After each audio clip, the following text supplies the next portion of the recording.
En el archivo parroquial de San Antonio de Huatusco, entre folios sueltos y partidas sin clasificar, existe un expediente que nadie ha podido explicar del todo.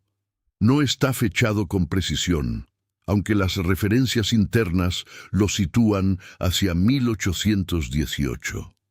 Lo firma una mujer de 32 años llamada Lucía Barragán, auxiliar del párroco, y describe un fenómeno que comenzó con un sonido.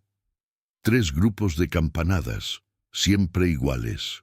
Siempre después de la medianoche, en el campanario de la hacienda azucarera Santa Lucía.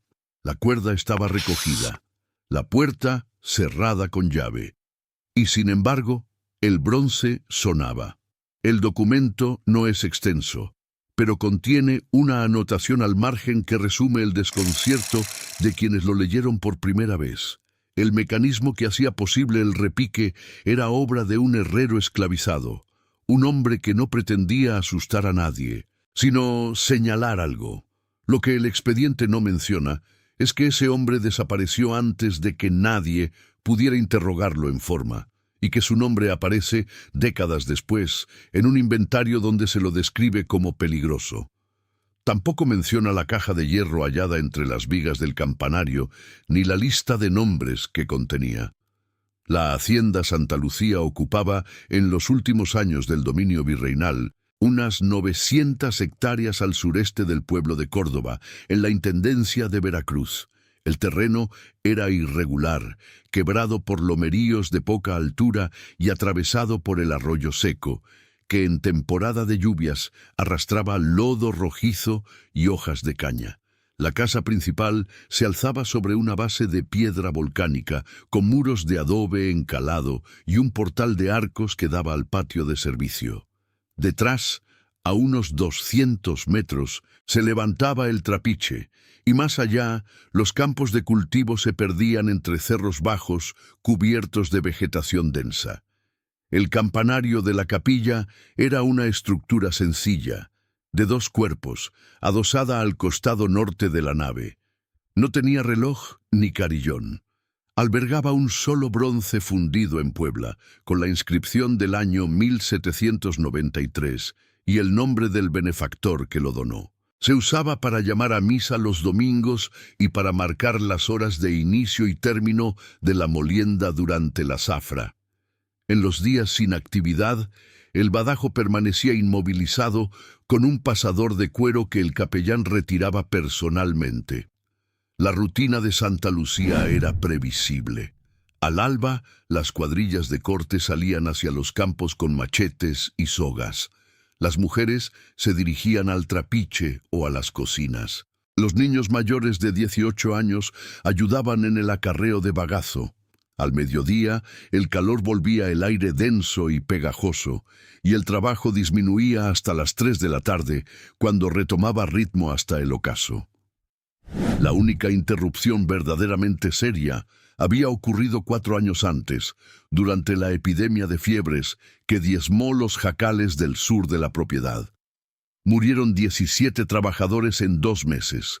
Don Esteban Larrañaga, el propietario, ordenó que se cavara una fosa común junto al lindero de los Arrayanes, lejos de la casa principal, y que los cuerpos se enterraran sin ceremonia para evitar contagios. El párroco de Córdoba, que había enviado a Lucía Barragán con los santos óleos, protestó débilmente, pero don Esteban le recordó que la capilla de Santa Lucía era de su propiedad y que no necesitaba autorización eclesiástica para disponer de los difuntos de su hacienda.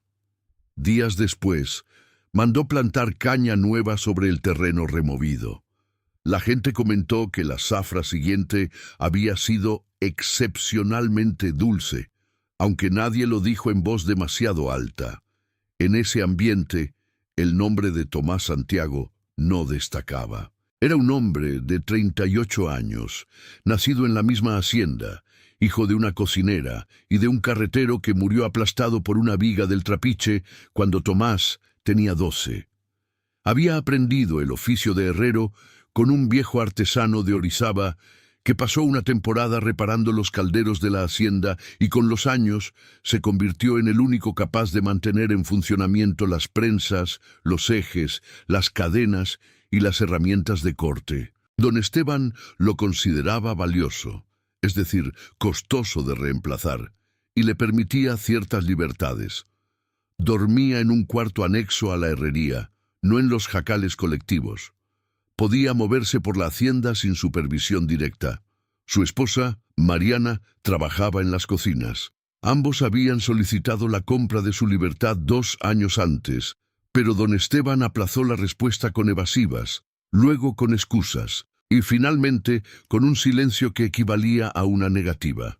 En las primeras semanas de 1818, el bronce de la capilla comenzó a fallar. El badajo golpeaba fuera de ritmo, o no golpeaba. El sonido salía opaco, como si la campana tuviera una fisura invisible. El capellán revisó la cuerda y no encontró nada. Don Esteban mandó llamar a Tomás para que examinara el mecanismo. El herrero subió al campanario un jueves de febrero. Se quedó allí durante toda la jornada y bajó al atardecer sin decir palabra. A la mañana siguiente, la campana sonó limpia y precisa. Don Esteban dio el asunto por concluido. Las campanadas empezaron exactamente 9 noches después. El primero en oírlas fue un velador de 19 años que hacía su ronda cerca del trapiche. Eran cerca de las 12:30 de la noche, tal vez la 1. Según declaró después, la declaración aparece en el expediente de Lucía Barragán, copiada con letra menuda y apretada. El sonido no era continuo.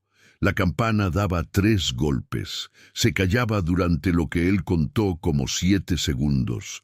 Daba otros 3 golpes. Volvía a callarse y luego daba 2 golpes más. Después, silencio. El muchacho corrió hasta el campanario, pero la puerta de la escalera estaba cerrada con el candado de siempre. Gritó. Nadie respondió. Esperó escondido detrás de un carro de caña hasta el amanecer y cuando el capellán abrió la capilla, subieron juntos. La cuerda seguía recogida en el gancho de la pared. El badajo estaba inmóvil, sujeto con el pasador de cuero. El capellán lo tocó con los dedos. El bronce estaba frío, como si no hubiera vibrado en toda la noche. Don Esteban recibió la noticia a la hora del desayuno. Su primera reacción, según consta en un registro indirecto que Lucía recogió de labios de la cocinera, fue ordenar que nadie comentara el asunto fuera de la hacienda. Su segunda reacción fue hacer traer a Tomás Santiago. La conversación entre el propietario y el herrero, si es que la hubo como tal, no quedó registrada en ningún documento. Lo que sí consta es que, al caer la tarde, Tomás fue conducido a la antigua fundición, un galpón de piedra en el extremo oeste de la propiedad, y encerrado allí con un guardia en la entrada. Don Esteban le había preguntado qué había hecho con el bronce. Tomás, según testigos indirectos, respondió que no había hecho nada que no fuera su obligación. Don Esteban le preguntó por qué sonaba entonces. Tomás respondió que quizá la campana tenía algo que decir. Esa frase, reproducida años después en la declaración de un capataz ya retirado, fue lo que colmó la paciencia del propietario. El aislamiento duró 5 días. Durante esas 5 noches, la campana volvió a sonar. La noticia se filtró de todos modos. El administrador de una hacienda vecina de apellido Rivas, no Baltasar sino un primo, la mencionó durante una visita al curato de Huatusco, y de allí pasó a oídos de Lucía Barragán, que por entonces llevaba 3 años auxiliando al párroco en la organización de los libros sacramentales. Lucía no era una mujer que creyera en campanas encantadas. Había aprendido a leer y escribir con una tía materna que regentaba una escuela de primeras letras en Orizaba, y desde los 18 años se ganaba la vida copiando documentos, redactando peticiones y organizando archivos para comerciantes, notarías y parroquias. Tenía una memoria poco común para los números y una paciencia meticulosa para las fechas. Cuando el párroco le pidió que revisara los libros de matrimonios del año anterior, descubrió 9 errores de copiado, 3 omisiones y 2 partidas que habían sido escritas con tinta diferente al resto de la página. Se lo comunicó al sacerdote, que anotó las correcciones al margen y olvidó el asunto. Lucía, en cambio, empezó a fijarse en los detalles. El caso de Santa Lucía le llegó en forma de rumor, como casi todas las cosas que terminarían por cambiar el curso de su investigación. Una mujer de Huatusco, que había ido a registrar el bautismo de un sobrino, comentó delante de ella que en la hacienda de don Esteban Larrañaga la campana de la capilla tocaba sola por las noches, que la cuerda no se movía y que habían encerrado al herrero, pero que el repique seguía igual. Lucía preguntó si alguien había apuntado la secuencia de las campanadas. La mujer dijo que no, que la gente estaba demasiado asustada para eso. Lucía insistió. Al día siguiente, la mujer volvió con un primo que trabajaba en Santa Lucía. El muchacho, que apenas superaba los 18 años, recordaba la secuencia porque la había escuchado 3 noches seguidas desde el jacal donde dormía. 3 golpes, silencio, 3 golpes, silencio, 2 golpes. Lucía le pidió que lo repitiera. 3, 3, 2. Luego volvió a preguntar. ¿Siempre la misma cantidad? Siempre, dijo el muchacho, salvo una noche que fueron 4, 6, 1, y otra que fueron 7, 2, 4. Lucía anotó los números en un margen del libro de bautismos que tenía delante. 3, 3, 2, 4, 6, 1, 7, 2, 4. En total, 9 dígitos por noche, agrupados en 3 bloques.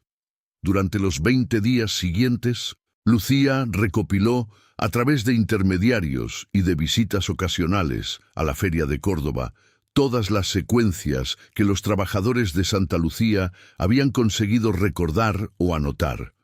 Eran 11 en total. Las dispuso en una hoja suelta y las comparó con el sistema de catalogación que ella misma había diseñado para el archivo parroquial. Número de libro, número de página, número de registro. La correspondencia era perfecta. La primera secuencia, 3, 3, 2, apuntaba al libro tercero, página tercera, segundo registro. Lucía lo buscó. Era el libro de defunciones correspondiente a los años 1810 a 1814. El segundo registro de la tercera página correspondía a una mujer llamada Mariana Santiago, fallecida el 15 de agosto de 1814 a los 26 años de edad, de fiebres epidémicas. Causa de muerte: infección generalizada. El acta estaba firmada por el párroco de Córdoba y por un testigo, don Esteban Larrañaga. Lucía conocía a Mariana Santiago. La había visto en la feria de Córdoba 3 semanas antes, acompañada por un capataz de la hacienda El Rosario. Llevaba un rebozo azul y cargaba un canasto con mazorcas tiernas. Lucía lo recordaba porque el capataz la había tratado con una familiaridad impropia de un desconocido, y porque al preguntarle a la vendedora de la parada contigua quién era aquella mujer, la respuesta fue: Mariana, la que trabaja en El Rosario. Mariana Santiago, oficialmente muerta hacía 4 años, estaba viva. Trabajaba en la hacienda vecina con otro nombre, probablemente con otro estado jurídico, probablemente sin que nadie que no la conociera de antes pudiera identificarla como la misma persona. Y el bronce de Santa Lucía, afinado por las manos de su esposo, había entregado las coordenadas exactas para encontrarla en los archivos. Lucía no comunicó su hallazgo al párroco. En lugar de eso, volvió a las secuencias. La segunda, 4, 6, 1, correspondía al libro cuarto, página sexta, primer registro. También era un acta de defunción. El difunto se llamaba Benito García y había muerto en 1815, a los 42 años. de un golpe en la cabeza durante las labores de molienda. El testigo era otra vez don Esteban Larrañaga. La tercera secuencia conducía a otra partida de defunción, y la cuarta y la quinta. Hombres y mujeres adultos, todos trabajadores o exempleados de Santa Lucía y de haciendas cercanas, todos oficialmente fallecidos entre 1813 y 1817. Las causas de muerte eran variadas: fiebres, accidentes, enfermedades del pecho, un caso de ahogamiento en el arroyo seco. Lucía empezó a indagar de manera discreta, sin revelar a nadie la conexión con las campanadas ni con los libros. Durante las semanas siguientes, visitó la feria de Córdoba en días de mercado, cuando la afluencia de gente de las haciendas era mayor, y preguntó por los nombres de los fallecidos. No siempre obtuvo respuesta, pero cuando la obtuvo, la información era coincidente. Algunos de aquellos muertos estaban vivos. Una mujer llamada Celestina Ordóñez, supuestamente fallecida en 1815, trabajaba en una plantación de tabaco cerca de Omealca. Dos hermanos de apellido Montero, difuntos en 1814, habían sido vistos descargando melaza en el embarcadero de El Rosario apenas un mes antes. Un hombre de 35 años, registrado como muerto de disentería en 1816, era, según una vendedora de velas que lo reconoció por la descripción, el mismo que ahora se hacía llamar Gregorio y transportaba azúcar entre Córdoba y el puerto. No eran apariciones, no eran confusiones, eran personas jurídicamente muertas que seguían moviéndose por la región, trabajando, comiendo, durmiendo, comprando, pero con nombres distintos y vidas que oficialmente no existían. El mecanismo jurídico era sencillo, aunque su organización requería una red de complicidades.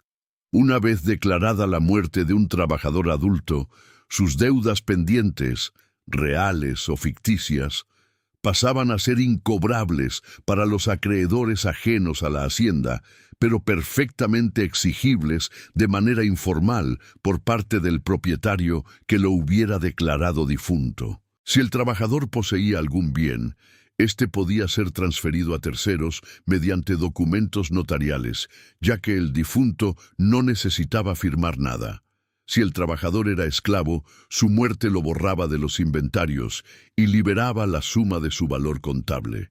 Si era libre, su fallecimiento permitía que cualquier contrato, salario atrasado o promesa de pago se extinguiera sin consecuencias. Mientras tanto, el individuo seguía laborando en las mismas tierras bajo un nombre falso, sin derechos, sin papeles, sin posibilidad de recurrir a la ley, porque legalmente no existía. Lucía necesitaba más pruebas. Los libros parroquiales contenían cientos de partidas y revisarlas una por una en secreto, sin levantar sospechas, era un trabajo de meses. Pero había algo que la inquietaba todavía más que la magnitud de la tarea. Las actas falsas no podían haber sido registradas sin la complicidad de alguien con acceso a los libros. El párroco de Córdoba, don Ignacio Montemayor, era un hombre anciano y casi ciego, que delegaba la mayor parte del trabajo administrativo en sus auxiliares. Lucía lo consideraba un hombre bueno, aunque demasiado confiado. Pero las firmas de las actas no eran suyas. En casi todas las partidas de defunción sospechosas, el testigo que aparecía era don Esteban Larrañaga, propietario de Santa Lucía, y en varias también figuraba un notario, Baltasar Rivas, un hombre de 50 y tantos años, respetado en Córdoba, que controlaba los contratos de trabajo, los inventarios y las transacciones de tierras en buena parte de los municipios aledaños. El nombre de Baltasar Rivas aparecía en los libros parroquiales con una frecuencia que iba más allá de lo razonable. Era testigo en defunciones, en compraventas de terrenos, en contratos de servidumbre temporal, en inventarios de bienes de difuntos. Su firma, una caligrafía amplia, de trazos seguros, con una R inicial que envolvía el resto del apellido como un lazo, se repetía en documentos archivados en diferentes libros y diferentes años, a menudo asociada a transacciones que involucraban a trabajadores de las mismas haciendas donde Lucía había encontrado a los falsos difuntos. La noche del 22 de agosto de 1818, Lucía se quedó en el archivo parroquial después de que el párroco se retirara a sus aposentos. Esperó a que los últimos ruidos de la casa se apagaran, encendió un candil de aceite y abrió el armario donde se guardaban los libros más antiguos. Quería encontrar el patrón completo, la extensión real del sistema. Buscó las actas de defunción desde 1808 hasta 1818 y empezó a revisarlas una por una, anotando nombres, fechas, testigos y cualquier anomalía visible. Lo que encontró superaba lo que esperaba. En al menos 37 actas, la tinta de la firma del testigo era idéntica en tono y espesor, aunque las fechas de registro estuvieran separadas por meses. En 11 casos, la misma mancha de tinta, una pequeña salpicadura en forma de media luna, aparecía en 2, 3 y hasta 4 partidas distintas, como si todas ellas hubieran sido redactadas en la misma sesión, sobre la misma mesa, con la misma pluma. En varios registros, las firmas de los supuestos familiares que declaraban la muerte eran palmariamente falsas, nombres de personas que no sabían escribir, reproducidos con una caligrafía uniforme que imitaba torpemente el trazo de un analfabeto sin conseguirlo del todo. Lucía pasó la noche en vela, copiando cada irregularidad en hojas sueltas, que luego escondió bajo el entablado de su habitación. Al amanecer, supo que necesitaba hablar con Tomás Santiago, pero que hacerlo sin despertar sospechas era prácticamente imposible. Don Esteban mantenía al herrero aislado en la fundición, con un guardia apostado día y noche. Nadie ajeno a la hacienda podía acercarse sin autorización. Sin embargo, Lucía había oído que el capellán de Santa Lucía, un fraile joven de nombre Francisco, sentía simpatía por Tomás y desaprobaba en privado el trato que don Esteban le daba. Decidió visitarlo.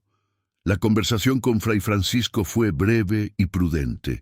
Lucía no mencionó las campanadas ni los libros parroquiales. Se presentó como la auxiliar del párroco de Córdoba y dijo que necesitaba consultar al herrero sobre unas piezas de bronce para la parroquia. Fray Francisco, que probablemente intuyó algo más, aceptó interceder. 24 horas después, con la excusa de un recado eclesiástico, Lucía pudo entrar en el galpón de la fundición. El lugar era una construcción de piedra y madera, con el techo ennegrecido por el hollín de décadas. El yunque ocupaba el centro del espacio. Las herramientas colgaban de las paredes en un orden que sugería un cuidado casi obsesivo. Martillos de diferentes tamaños, tenazas, limas, punzones, moldes de arena apilados en un rincón.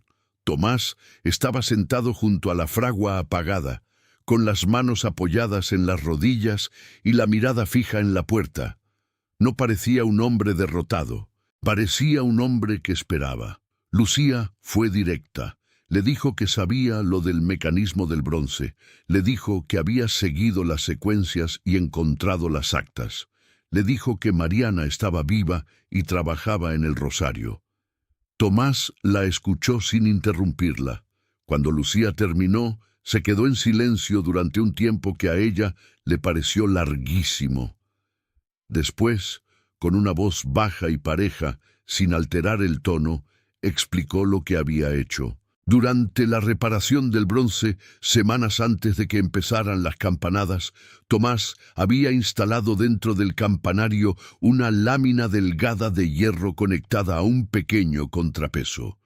La lámina estaba fijada en un extremo a una viga del techo y en el otro a un fleje que reaccionaba a los cambios de temperatura. Al caer la noche, el descenso térmico, que en aquella zona podía ser de 8 o 9 grados entre el día y la madrugada, contraía el metal lentamente, milímetro a milímetro. Cuando la contracción alcanzaba cierto punto, el contrapeso se liberaba de su posición y golpeaba la cara interna de la campana. El impacto no era fuerte, pero bastaba para producir un tañido audible hasta 100 metros a la redonda, especialmente en el silencio de la noche. Para controlar el número y el ritmo de los golpes, Tomás había tallado pequeñas muescas en una pieza de madera oculta entre las vigas.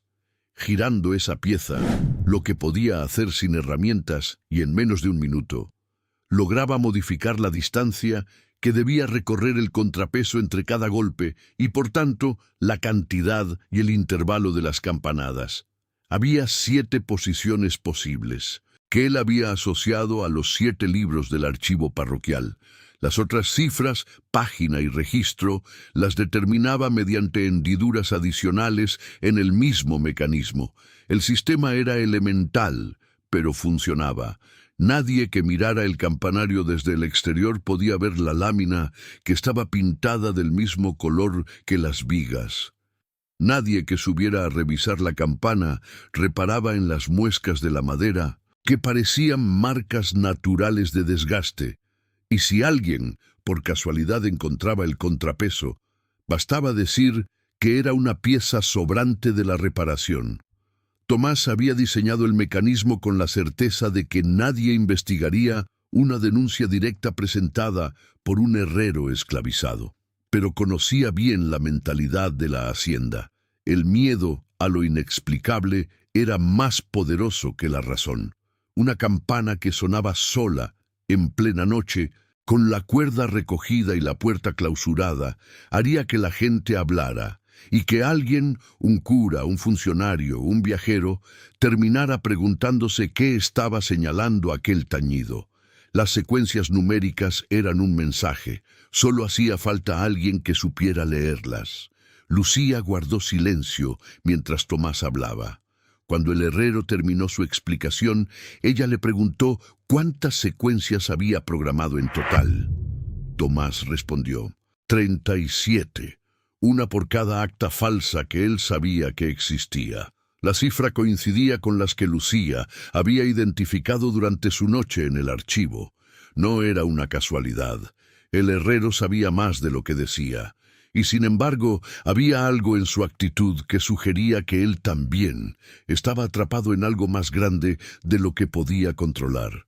Fue entonces cuando Tomás añadió un dato que cambió el curso de la investigación. Las campanadas no solo señalaban actas de defunción, algunas de ellas, las que él había programado en una secuencia de 7, 1 y 9, apuntaban a registros de compra de materiales. Hierro, cadenas, herramientas, cerraduras y sobre todo láminas de cobre y bronce. Las cantidades asentadas en esos registros eran muy superiores a las necesidades de Santa Lucía, y los pedidos se habían hecho a nombre de Baltasar Rivas, el notario. Tomás dijo algo más, bajando la voz hasta casi el susurro. Durante los últimos 3 años, él había recibido instrucciones de fabricar placas metálicas de identificación, del tipo que se usaban para marcar herramientas y animales en los inventarios de las haciendas. Pero no eran para bestias ni aperos. Las placas llevaban números, no nombres. Cada placa reemplazaba una identidad. Y Tomás, para preservar un registro de lo que estaba haciendo, había grabado en el reverso de cada una, casi imperceptible, un pequeño símbolo que correspondía a la ubicación del acta falsa en el archivo parroquial, una línea ondulada para el libro de defunciones, un triángulo para la página y 1, 2 o 3 puntos para el número de registro. Las placas estaban distribuidas en distintas haciendas de la región, pero todas tenían el mismo origen, la fundición de Santa Lucía. Lucía salió del galpón con la sensación de que el suelo se movía bajo sus pies. Las evidencias no estaban en un solo lugar, sino diseminadas en un sistema mucho más complejo de lo que había imaginado. La investigación ya no era solo sobre identidades robadas.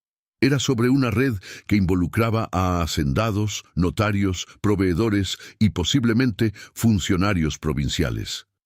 Y en el centro de esa red, como el engranaje de una máquina que nadie veía, estaba Baltasar Rivas.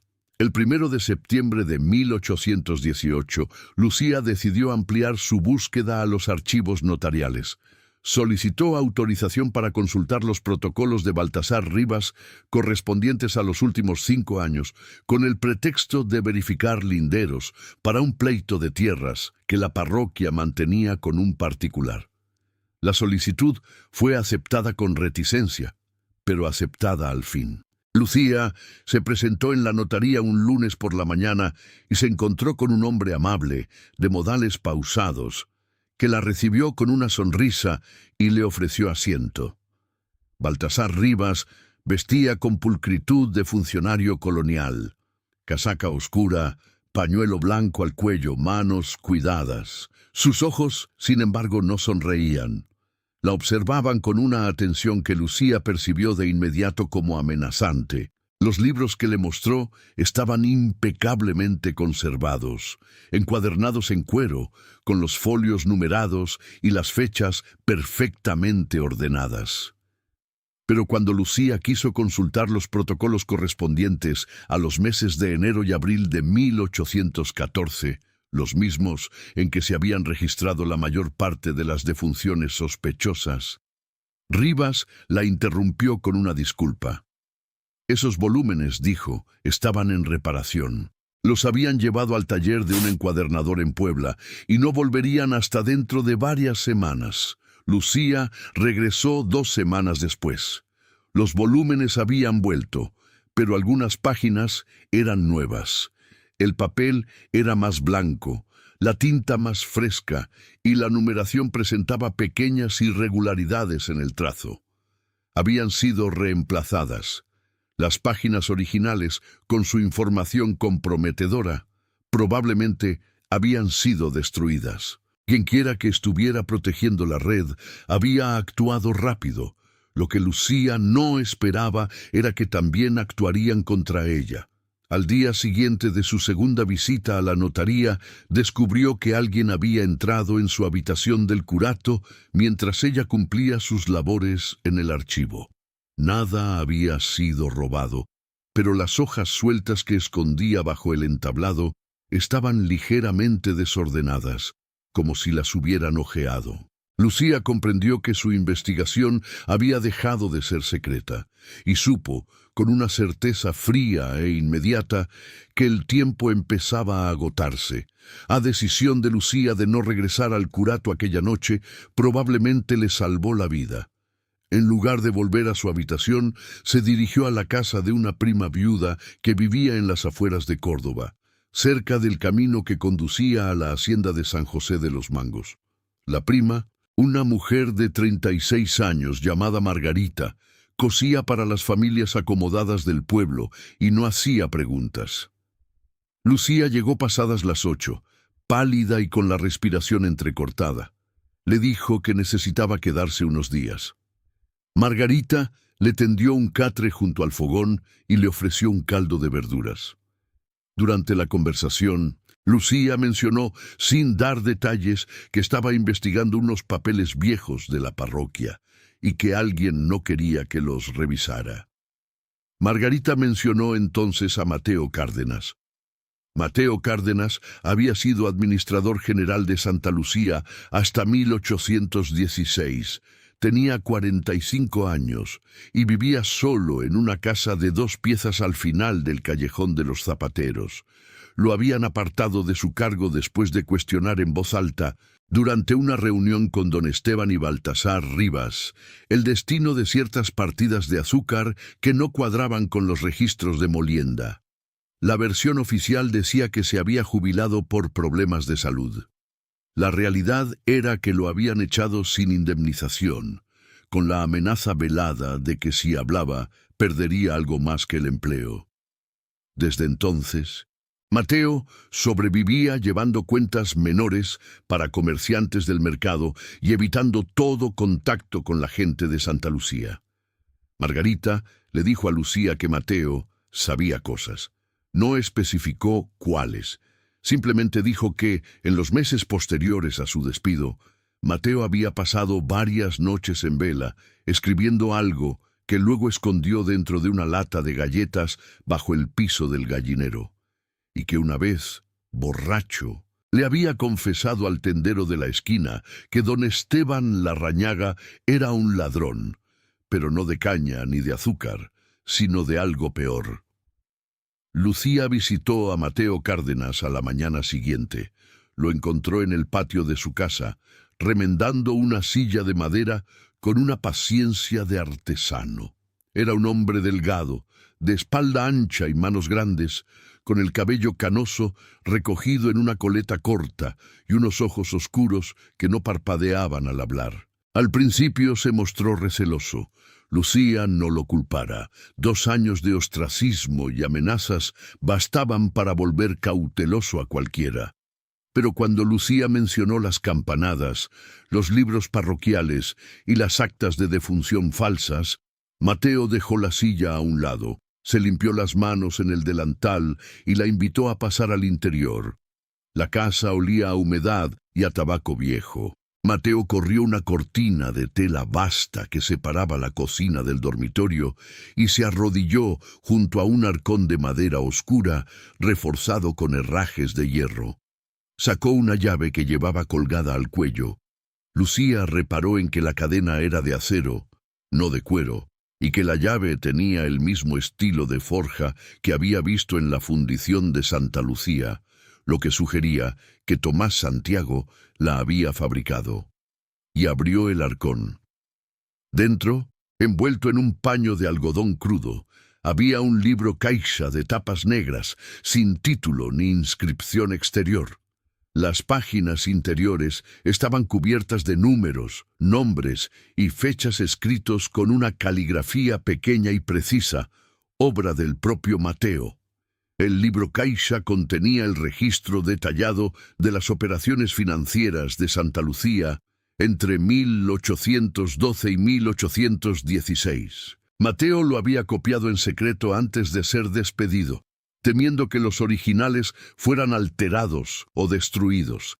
Allí constaban todos los ingresos y egresos de la hacienda, la producción de azúcar, la venta de melaza, el pago de salarios, las compras de herramientas, los gastos de mantenimiento, y entre las partidas ordinarias aparecían otras que no lo eran. Transferencias periódicas a una cuenta a nombre de Baltasar Rivas, justificadas como honorarios notariales, pero por sumas que excedían con mucho el costo razonable de una escritura o un contrato. Pagos a proveedores de hierro y cobre de Orizaba y Puebla por cantidades de metal que la hacienda no necesitaba. Y sobre todo, una serie de entradas anotadas con una abreviatura que Lucía no había visto antes. La letra X mayúscula seguida de un número y una fecha. Mateo explicó que la X designaba a trabajadores que habían sido declarados muertos. El número era el código de la placa metálica que se les asignaba. La fecha era la del acta de defunción falsa. Según el libro caixa de Mateo, entre 1813 y 1816, al menos 42 personas habían sido oficialmente borradas de los registros mediante este procedimiento. 19 de ellas seguían trabajando en haciendas de la región con nombres falsos, según las anotaciones que Mateo había añadido al margen después de su despido, tras meses de investigar discretamente. Las otras 23 no habían podido ser localizadas. Podían estar en otras zonas del virreinato, podían haber sido vendidas, podían haber muerto realmente en los años transcurridos. Nadie lo sabía. Mateo guardó silencio un momento antes de añadir el dato más perturbador. De las 42 personas identificadas, una docena tenían propiedades. pequeñas parcelas heredadas, ahorros familiares, animales, herramientas, que habían sido transferidas a nombre de don Esteban Larrañaga o de sus socios, mediante documentos notariales firmados por Baltasar Rivas. La más valiosa era una finca de 40 hectáreas en las laderas del Cerro de la Trinidad, propiedad de la difunta madre de Mariana Santiago, que había pasado a engrosar las tierras de Santa Lucía exactamente un mes después del acta de defunción de Mariana. Mariana no había heredado nada, porque Mariana estaba muerta. La pequeña finca, valorada en aquel entonces en unos 2.000 pesos, había sido transferida al patrimonio de don Esteban mediante un procedimiento impecable desde el punto de vista jurídico. El notario Rivas había autenticado las firmas. El párroco, o alguien que falsificaba su rúbrica, había certificado la defunción. El inventario de bienes de la difunta se había tramitado con todas las formalidades de ley. Y mientras tanto, la heredera legítima trabajaba en una hacienda vecina con nombre falso, sin que nadie excepto su esposo supiera quién era en realidad. Lucía pasó las 48 horas siguientes copiando los datos del libro Caixa de Mateo, que éste le permitió hojear de principio a fin bajo la promesa de que no saldría de allí hasta tener copias duplicadas en lugar seguro. Trabajaron juntos, en silencio, iluminados por un candil de aceite y alimentados por el caldo que Margarita les hacía llegar 2 veces al día. Mateo añadía comentarios ocasionales. Esto fue en abril del 14. Este proveedor era hermano de la esposa de Rivas. Esta partida de azúcar nunca apareció en los libros oficiales. Lucía anotaba, copiaba, verificaba. Al final de esas 48 horas, tenía un panorama completo de la operación, pero le faltaba lo más importante, las pruebas físicas. Fue Mateo quien mencionó el depósito de herramientas. En el extremo oriental de Santa Lucía, detrás de los galpones de la molienda, existía un viejo almacén de madera y piedra que se usaba para guardar herramientas de labranza, repuestos del trapiche y materiales de construcción. Mateo recordaba que, durante su época de administrador, había notado que el piso de aquel almacén sonaba hueco en un rincón, cerca de una pila de sacos de cal. Se lo había comentado a un capataz de confianza, que le había dicho que allí se guardaban objetos de valor que don Esteban prefería no tener en la casa principal. Mateo nunca lo investigó, pero siempre sospechó que ese compartimento ocultaba algo más que plata labrada o documentos familiares. La pregunta era cómo acceder al depósito sin ser detectados. La hacienda estaba vigilada. Don Esteban había reforzado la presencia de guardias desde que las campanadas habían llamado la atención de la región. Lucía y Mateo necesitaban ayuda, y la única persona que podía proporcionársela era alguien que conociera los movimientos internos de Santa Lucía. El nombre surgió de una conversación entre Mateo y Margarita, que seguía sirviendo de enlace entre ambos. La esposa de uno de los cocineros de la hacienda, una mujer de 53 años, llamada Guadalupe, debía un favor a Margarita desde hacía tiempo. Guadalupe accedió a servir de informante. Durante 3 semanas proporcionó datos sobre horarios, cambios de guardia, ausencias de don Esteban y, sobre todo, los días en que el depósito permanecía sin vigilancia. Los jueves, al parecer, el guardia encargado del sector oriental se retiraba a las 9 de la noche y no volvía hasta la madrugada, porque era el día en que visitaba a su madre enferma en un rancho cercano. Don Esteban lo sabía y lo toleraba, probablemente porque el hombre le era leal y no le interesaba castigarlo por una falta menor. El jueves 9 de octubre de 1818, Lucía y Mateo se deslizaron por el lindero sur de la hacienda poco después del anochecer. Habían esperado hasta las 10 para asegurarse de que el guardia estuviera lejos. El resto de los trabajadores dormía en sus jacales. La noche estaba nublada, sin luna, y el olor a bagazo fermentado impregnaba el aire como un vapor dulzón y áspero. Avanzaron en silencio por el callejón que separaba los galpones de los corrales, pegados a la pared de adobe para no recortar sus siluetas contra el horizonte. Mateo conocía el camino de memoria, cada zanja, cada pozo, cada montículo de caña cortada. En menos de 15 minutos llegaron al depósito. El candado era uno de los que fabricaba Tomás Santiago. Mateo lo examinó a la luz de una linterna sorda y sonrió con amargura. El herrero le había enseñado una vez, años atrás, a abrir ese modelo con un alambre doblado de cierta manera. Un truco que Tomás le había mostrado casi como un juego, sin imaginar que algún día serviría para algo más que cambiar una cerradura vieja. Mateo sacó un alambre que había preparado, lo dobló en el ángulo preciso y tras 3 intentos fallidos, el candado cedió con un chasquido seco. El interior del depósito olía a cal, a cuero viejo y a aceite de máquina. Las herramientas colgaban ordenadas en las paredes, machetes, palas, azadones, sogas enrolladas, cadenas. En el rincón que Mateo recordaba, detrás de una pila de sacos de cal y bajo una lona polvorienta, el piso de madera presentaba una junta irregular, apenas perceptible, que delataba la existencia de una trampilla. La levantaron juntos. Debajo, una escalera de mano descendía a un sótano de aproximadamente 2 metros de profundidad y 3 de ancho, excavado directamente en la tierra, con las paredes revestidas de tablones de cedro para contener la humedad. Lo que encontraron allí abajo no era un tesoro de monedas ni joyas, eran papeles, decenas, tal vez cientos de documentos, organizados en carpetas de cuero desgastado y atados con cintas de algodón. Cartas de libertad que nunca se entregaron, dobladas y guardadas como si valieran menos que el papel en que estaban escritas.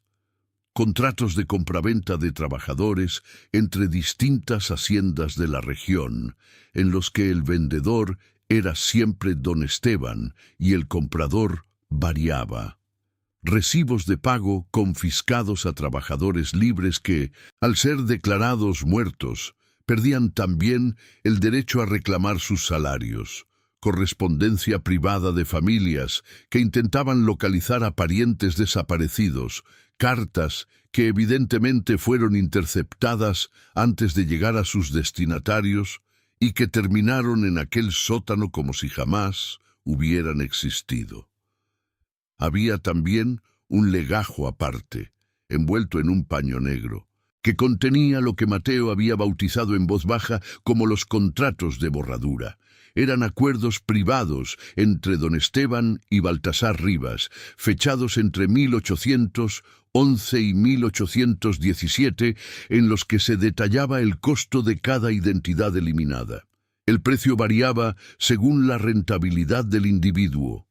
50 pesos por un trabajador sin propiedades, 80 por uno con tierras heredables, hasta 120 por un artesano calificado. El notario recibía 1/3 del valor de los bienes transferidos como honorarios. El resto se repartía entre don Esteban y, según las anotaciones al margen, al menos otros 2 hacendados de la región que Mateo identificó de inmediato: los dueños de El Rosario y de San José de los Mangos. Mariana Santiago aparecía en uno de esos contratos. Su precio había sido de 60 pesos. La finca del Cerro de la Trinidad, por la que don Esteban había pagado 60 pesos de costo más 1/3 de comisión al notario, valía en el mercado 2.000. Lucía y Mateo trabajaron durante 3 horas dentro del sótano, fotocopiando mentalmente cada documento, memorizando nombres y fechas, seleccionando las pruebas más contundentes para llevárselas. No podían vaciar el compartimento sin alertar a la hacienda, pero sí podían sustraer una muestra representativa que, combinada con el libro Caixa de Mateo y las actas parroquiales, demostrara la existencia del sistema. Escogieron 20 y tantos documentos, 7 contratos de borradura, 5 cartas de libertad confiscadas, 8 recibos de pago y las cartas familiares interceptadas. Guardaron todo en una bolsa de lona que Mateo había llevado y volvieron a colocar la trampilla. Los sacos de cal y la lona polvorienta exactamente como estaban. Salieron del depósito a las 2:30 de la madrugada. El candado volvió a cerrarse con el mismo alambre que lo había abierto. Nadie los vio, nadie dio la alarma. Y sin embargo, cuando llegaron a la casa de Margarita y desplegaron los documentos sobre la mesa, Lucía tuvo la sensación de que alguien, en algún lugar de la noche, acababa de tomar nota de sus nombres. La decisión de actuar formalmente llegó en la segunda semana de noviembre. Lucía y Mateo redactaron una denuncia conjunta, adjuntando copias de los documentos sustraídos y una relación detallada de las actas de defunción falsas, los contratos fraudulentos y las propiedades transferidas. La presentaron ante el Cabildo de Córdoba, cuyo alcalde ordinario era, en aquel momento, un comerciante de nombre Julián Espinosa, hombre de mediana edad con fama de íntegro, pero sin vínculos conocidos con los hacendados de la región. La denuncia era el primer paso de un proceso que, con suerte, podía demorar meses o años. Lucía sabía que el simple hecho de presentarla no garantizaba nada, pero al menos dejaba constancia pública.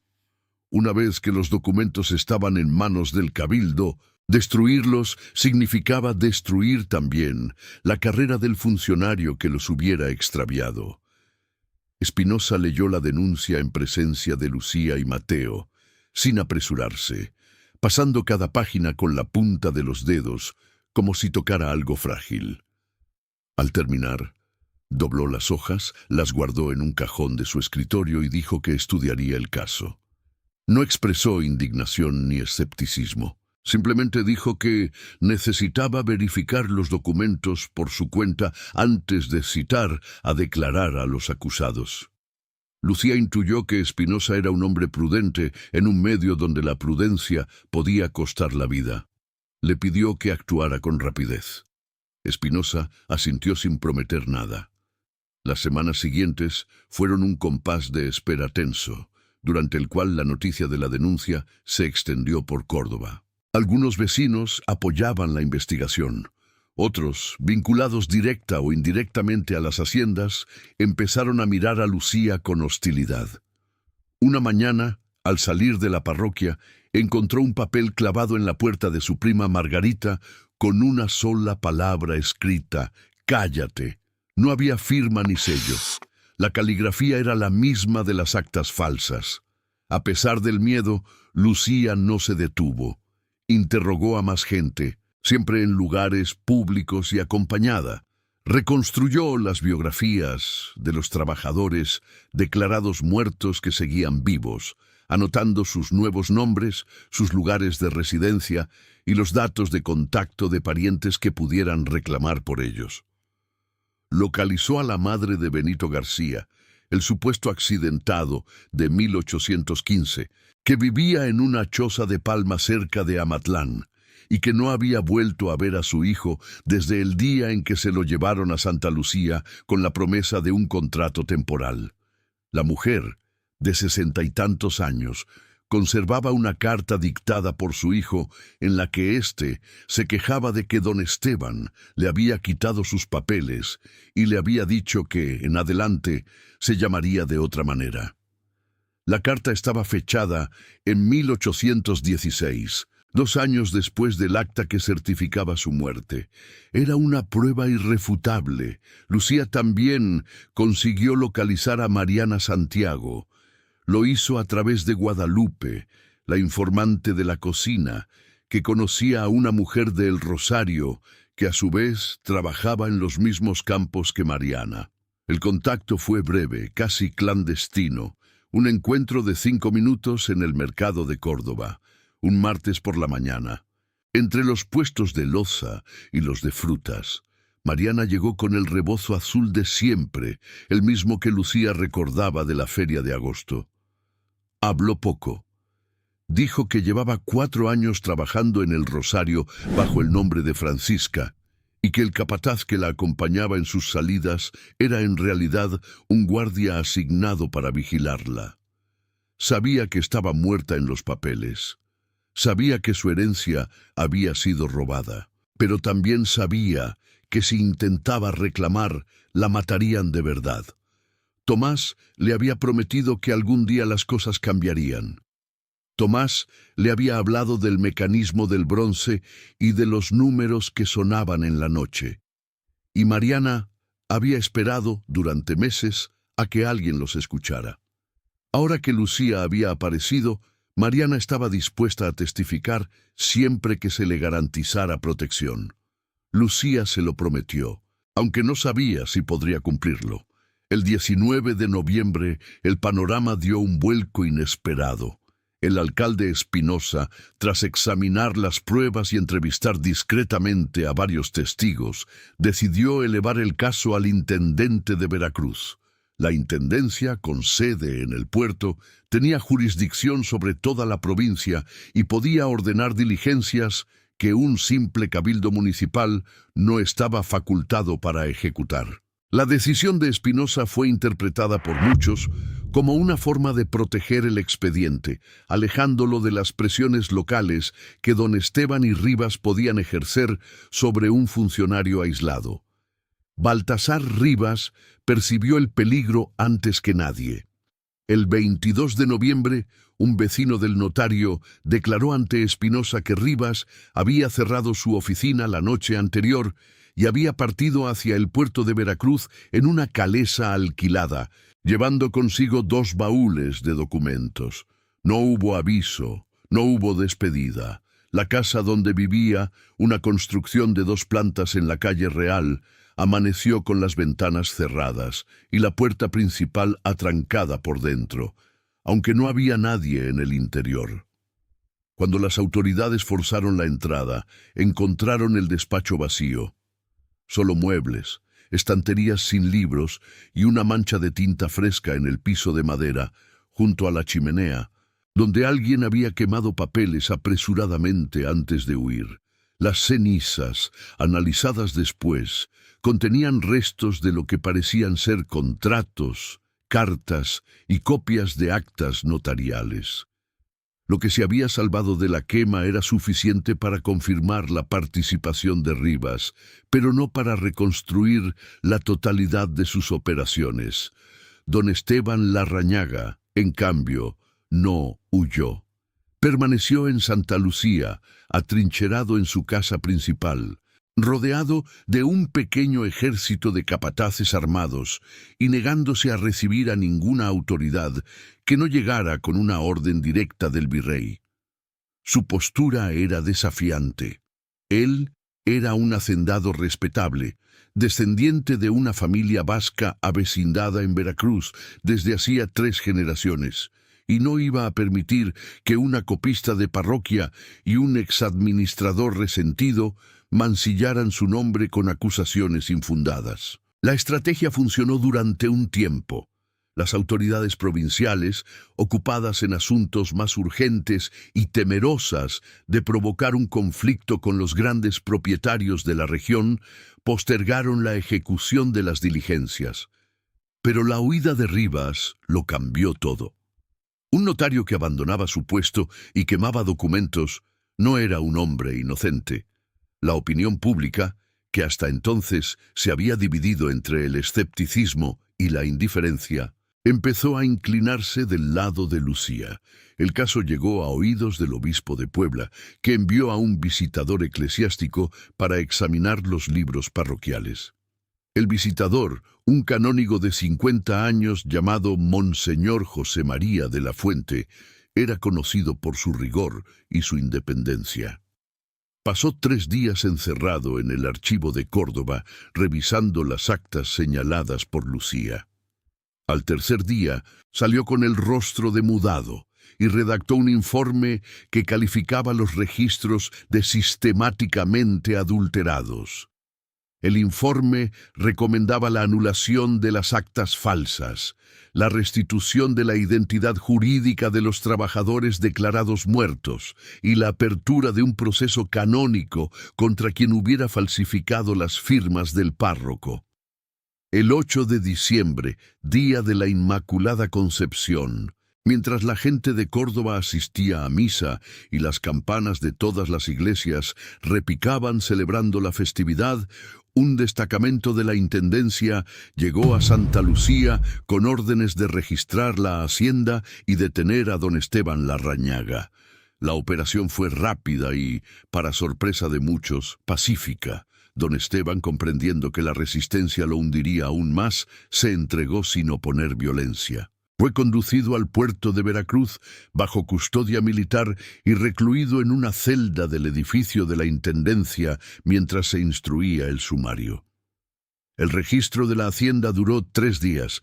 Los soldados encontraron el compartimento del depósito de herramientas que Lucía y Mateo habían dejado intacto. Encontraron también, en la casa principal, una caja fuerte empotrada en la pared del despacho de don Esteban, cuya existencia ni siquiera Mateo conocía. Contenía 17,000 pesos en oro y plata, varias escrituras de propiedad a nombre de terceros y un legajo de cartas entre don Esteban y Baltasar Rivas que detallaban, con una frialdad contable que helaba la sangre, el funcionamiento de la red durante los últimos 6 años. Las cartas fueron incorporadas al sumario y años después depositadas en el archivo provincial. Un investigador que las consultó en 1963 las describió como el testimonio más desolador que había leído en su vida. No por lo que decían, sino por el tono con que lo decían, el mismo que se emplearía para hablar de sacos de azúcar o de bestias de carga. En las semanas que siguieron, las autoridades provinciales lograron localizar y restituir la identidad legal de 19 adultos que habían sido declarados muertos. Los trabajadores fueron convocados uno por uno a declarar ante el intendente, que les expidió nuevos documentos de filiación, destruyendo los falsos registros. No fue un proceso fácil. Algunos temían represalias, otros habían olvidado sus nombres originales después de años usando otros, y varios no sabían leer ni escribir, por lo que debían confiar en lo que las autoridades les dijeran que decían los papeles. Mariana Santiago fue la primera en recibir sus documentos. Lo hizo en una ceremonia breve, sin público ni discursos, en el despacho del alcalde Espinosa. Lucía asistió como testigo. Mariana tomó los papeles, los dobló con cuidado y se los guardó en el pecho, bajo el rebozo azul. No dijo nada. Tampoco sonrió.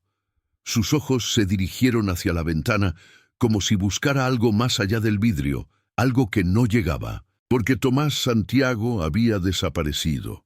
La última persona que lo vio con vida fue el guardia que vigilaba la fundición, un jornalero de Amatlán que declaró bajo juramento que en la noche del 7 de diciembre, la víspera de la llegada del destacamento, un carro con toldo se había detenido frente al galpón alrededor de las 11.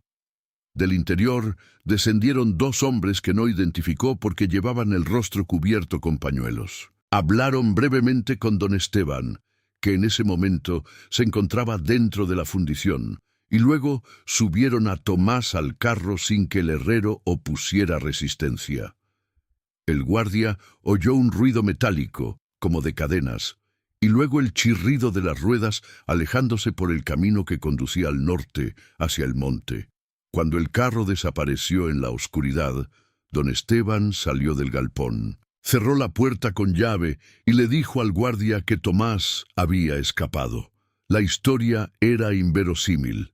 Tomás estaba encerrado en la fundición desde hacía semanas, sin posibilidad de fuga, y la llegada de un carro a medianoche, con 2 hombres enmascarados y cadenas, no sugería una huida, sino un traslado forzoso.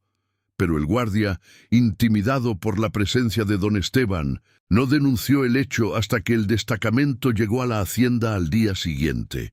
Para entonces, el carro y sus ocupantes se habían desvanecido sin dejar rastro. Lucía investigó la desaparición de Tomás durante las semanas siguientes, pero chocó contra un muro de silencio. Nadie vio nada, nadie oyó nada. Los carreteros de la región negaron haber transportado a ningún herrero. Los mesones del camino al norte declararon no haber alojado a viajeros sospechosos. El nombre de Tomás Santiago no apareció en ningún registro de detención, ni en ningún hospital, ni en ningún camposanto. Simplemente dejó de existir, como si la máquina que él mismo había contribuido a desenmascarar se lo hubiera tragado en venganza. El 19 de diciembre, el intendente de Veracruz dictó un auto por el cual reconocía la libertad jurídica de Tomás Santiago y de 18 trabajadores más. Pero el documento llegó tarde para el herrero. En el sumario final, su nombre apareció 2 veces. Una, en la lista de personas liberadas por orden del intendente. Otra, en el inventario de bienes de Santa Lucía, redactado por un funcionario que evidentemente no había leído el resto del expediente. En ese inventario, Tomás Santiago era descrito textualmente como un herrero peligroso que había dañado propiedad ajena. La contradicción era tan flagrante que alguien la señaló al margen con un signo de interrogación, pero nadie la corrigió. Don Esteban Larrañaga fue procesado por falsedad documental, estafa y asociación ilícita. Perdió parte de sus tierras, que fueron embargadas y subastadas para indemnizar a las víctimas. Sin embargo, el proceso se estancó en apelaciones y dilaciones que consumieron los 3 años siguientes. En 1821, con la independencia de México ya consumada y el sistema judicial en plena reorganización, don Esteban se benefició de una amnistía general dictada para los presos políticos y migró a la capital, donde murió de vejez en 1847 sin haber pisado nunca una celda de prisión. Baltasar Rivas, tras su huida al puerto, tomó un barco con destino a La Habana y se estableció allí bajo un nombre falso. Durante 2 décadas trabajó como escribano para una casa comercial española hasta que en 1839 una fiebre tropical lo mató en un hospital de caridad. Según un informe de 1963 localizado en el archivo de la Intendencia de Veracruz, Rivas nunca fue extraditado ni juzgado. Lucía Barragán continuó trabajando como auxiliar de parroquia hasta 1822, cuando se trasladó a Puebla y entró al servicio del obispado como organizadora de archivos. Nunca volvió a Córdoba ni a Santa Lucía. Durante los años siguientes escribió un memorial detallado del caso que depositó en el archivo episcopal con la instrucción de que no fuera abierto hasta 50 años después de su muerte. El memorial se extravió en una reforma del archivo en 1873 y no fue encontrado hasta 1961, envuelto en un legajo de bulas pontificias que nadie había abierto en décadas. El texto, de unas 40 páginas, estaba escrito con la misma caligrafía menuda y apretada de sus cartas y contenía una lista completa de las 42 identidades falsificadas, los nombres verdaderos de las víctimas y un plano del campanario de Santa Lucía con la ubicación exacta del mecanismo. Mateo Cárdenas se benefició de la subasta de bienes de don Esteban y adquirió, con sus ahorros y un préstamo de un comerciante amigo, una pequeña parcela cerca de Huatusco, donde plantó café y vivió modestamente hasta su muerte en 1856. En su testamento, pidió que sus cenizas fueran esparcidas en el arroyo seco, no por razones sentimentales, sino, escribió textualmente, para que el agua que había regado tanta caña amarga se llevara también algo de él. Margarita, la prima de Lucía, murió de una infección pulmonar en 1828, un año después de que Lucía partiera a Puebla, y fue enterrada en el cementerio de Córdoba bajo una lápida que con el tiempo, la maleza y el olvido terminaron cubriendo. Mariana Santiago conservó sus documentos de identidad restituida durante el resto de su vida. Siguió trabajando en el Rosario hasta 1823. Luego se trasladó a Orizaba y más tarde a Puebla, donde vivió varios años sin que nadie, salvo Lucía, supiera quién era en realidad. Nunca volvió a casarse. Nunca dejó de buscar a Tomás. Cada año, en el aniversario de su desaparición, colocaba un cirio encendido en la ventana de la habitación donde viviera, dijera lo que dijera el calendario, y repetía en voz baja su nombre y el de él, los dos juntos, como si al pronunciarlos pudiera devolverles la existencia que otros les habían robado. Murió en 1863, a los 71 años, en un asilo de monjas de la ciudad de Puebla. En su habitación encontraron una caja de lata con las cartas de Tomás, el rebozo azul y un papel doblado en 4. El papel era una copia de su verdadera acta de bautismo, la anterior a la falsificación, con su nombre auténtico y la fecha de su nacimiento. Al pie, alguien, probablemente Lucía, había escrito una sola línea: Mariana Santiago existió. El campanario de Santa Lucía fue desmontado en 1835, casi 20 años después de los hechos, durante una reforma que don Esteban emprendió en sus últimos años en la propiedad, antes de que la hacienda fuera definitivamente embargada y fragmentada. Los obreros que trabajaban en la demolición del cuerpo superior encontraron, incrustada en un hueco practicado entre 2 vigas maestras, una caja de hierro de aproximadamente 30 centímetros de largo por 20 de ancho. No estaba cerrada con llave, sino con un pasador simple que cualquiera podía abrir, pero por alguna razón, tal vez el respeto supersticioso que los objetos antiguos inspiran en los demoledores, los obreros la llevaron intacta al párroco de Córdoba en lugar de abrirla a ellos mismos. El contenido de la caja fue inventariado por el párroco en presencia de 2 testigos y consta en un acta notarial fechada el 2 de marzo de 1835. Había 3 objetos. El primero era un cuadernillo de tapas de pergamino, con 24 páginas escritas de puño y letra por Lucía Barragán. Sus anotaciones de la investigación, las 11 secuencias numéricas de las campanadas, los nombres de los 42 trabajadores declarados muertos y una relación de las haciendas donde se habían distribuido las placas metálicas. El segundo era una lista completa de las identidades falsificadas, escrita con una caligrafía distinta, más tosca y angulosa, que los peritos atribuyeron a Tomás Santiago. La lista ocupaba 3 páginas y consignaba para cada persona el nombre verdadero, el nombre falso y la ubicación del acta de defunción apócrifa en el archivo parroquial.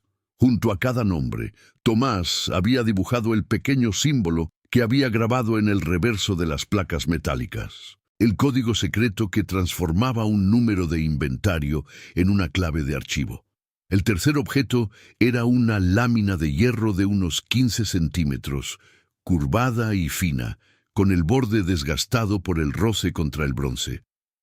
Era la pieza que, durante aquellas noches de 1818, se había contraído lentamente al descender la temperatura, liberando el contrapeso que golpeaba la campana y enviando al mundo su mensaje cifrado.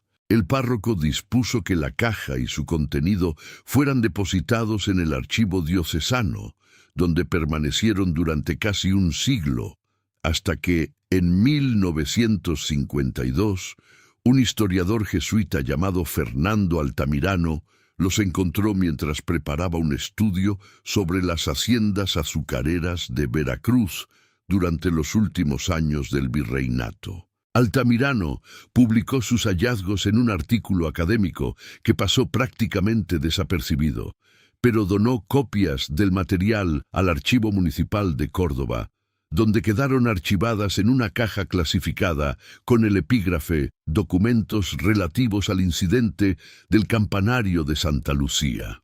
La caja permaneció cerrada hasta 1963, cuando un estudiante de la Universidad Veracruzana la abrió como parte de su tesis de licenciatura sobre historia regional. El estudiante transcribió los documentos y entregó su trabajo al archivo universitario, donde quedó registrado con el número de inventario 418, letra CE del Fondo Colonial. La campana, por su parte, fue fundida pocos meses después de la demolición del campanario.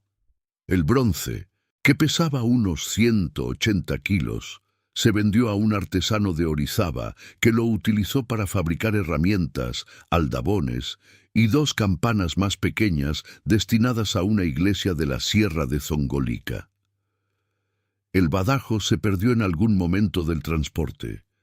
La inscripción del año 1793 quedó destruida al fundirse el metal.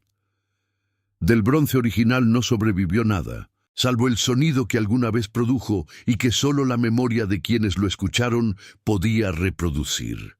Pero la caja de hierro permaneció, y con ella la última evidencia de que el tañido no era un milagro, ni un castigo, ni una superstición. El bronce no hablaba por boca de ningún santo. No era la voz de los muertos lo que sonaba en la noche. Era la voz de los borrados. Y lo que decían, lo que Tomás había programado con sus muescas en la madera y su lámina de hierro sensible al frío, no era una confesión ni un lamento. Era simplemente la verdad, los nombres de quienes habían sido apagados de los libros para que otros pudieran enriquecerse con su ausencia. La máquina que los había borrado funcionaba a la perfección hasta que alguien, con herramientas de herrero y una paciencia forjada en años de silencio, decidió que los números también podían servir para señalar, para acusar, para devolverles a los desaparecidos su lugar en los archivos. El relato termina aquí, pero los documentos no. En el Archivo Municipal de Córdoba, en la caja que Altamirano donó, todavía se conserva la lista escrita por Tomás Santiago. Son 3 páginas de papel berjurado, amarillentas y frágiles, con los nombres en orden alfabético. El primero es Benito García. El último es Mariana Santiago. Entre ambos, 40 nombres más, 40 personas que existieron, que trabajaron, que fueron borradas y que, gracias al mecanismo de un herrero y a la obstinación de una copista, quedaron registradas para siempre en algún lugar donde nadie podrá volver a borrarlas.